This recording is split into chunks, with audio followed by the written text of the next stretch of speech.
Still struggling to make sense of what's going on with this admission. So firstly, I was removed from property for being unable to take care of myself. They forced their way into property so that they forced me out of the property.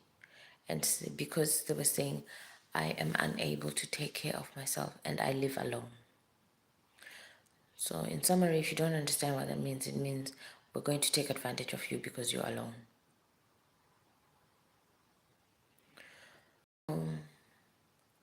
I'm in here now where apparently I should be healed of not being able to take care of myself. They looked for reasons to bring me in here. Part of it was asking me about having guns on my social media.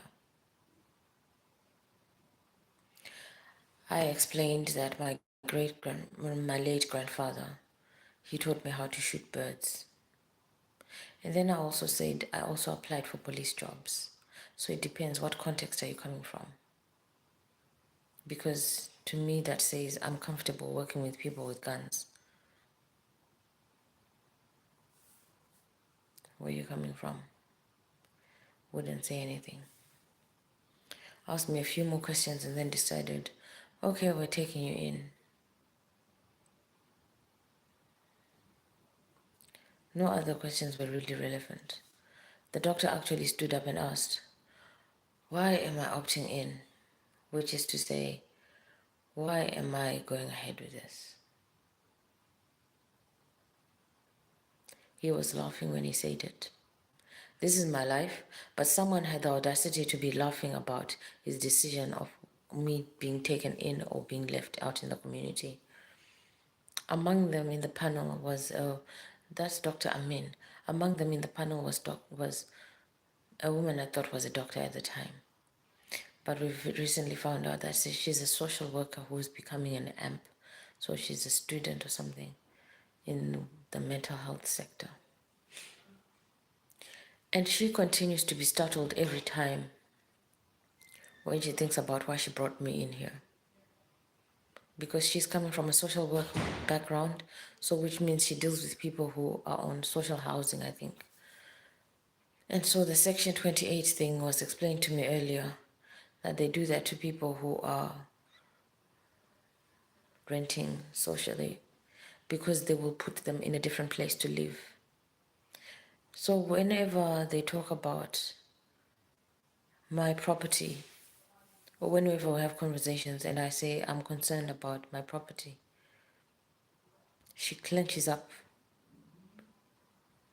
and almost shrieks, because I'm not the sort of person that she should have brought in here. There is no placing me somewhere else.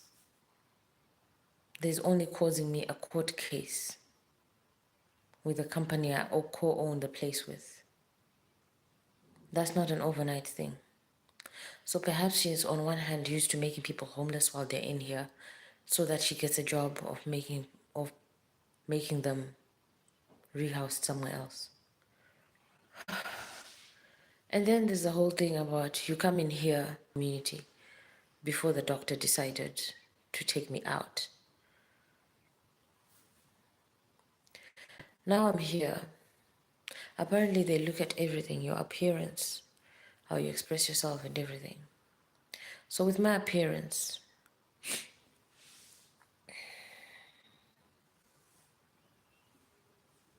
the glasses were already a sore point, but they're prescription lenses. They're not just nice looking, they're prescription lenses. They're very thick for a reason, because I need the correctional lenses. But my normal pair was broken. The pair that I got in 2021 is when I got it. But in a burglary, it was broken. And I had to try and explain that to a doctor who was already pissed off at my presence. I turned up wearing these glasses and they didn't like it. So trying to explain it was already quite a hostile thing for someone who already had hostile emotions just from sight. Looking back, it was a no-win situation. She had already decided to be aggressive and to be dismissive And there was no way I was going to say anything beneficial to the situation. So even though I tried to keep up with the tone and just try to express myself, she wasn't listening.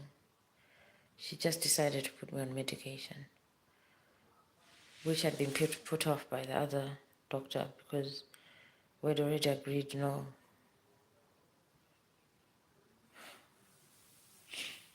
So she got me on forced injections. I now have to say that they're not forced.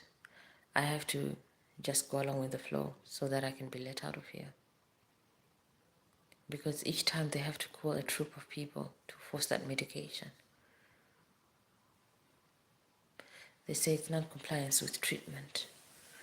So I have to accept that they're saying that I'm delusional so that they can let me out into the community while claiming a way of reaching out to me. Can you imagine? Like it's a no-win situation still. But in order to live, that's what they want me to accept. So where I've been reporting crimes, where there's no privacy between our blocks, our flats, and the criminals have been confessing atrocious things, things that amount to terrorism. I wonder, the police already sort of don't really listen. They're going through reforms to help them deal with crimes more urgently, those of a technical nature. I'm already going through that. Now, I wouldn't dare mention any of that here. So imagine I start reporting that more forthcomingly, and I've been told to accept that I'm delusional when I'm not delusional. Do you think that's going to affect the way I report things? I mean, it probably won't, but the police have marked my phone number. They've marked me. It turns out there's also someone who picked up my SIM card from the, and she uses my number to call the police. They also have my documents, and they often call other people to misrepresent me.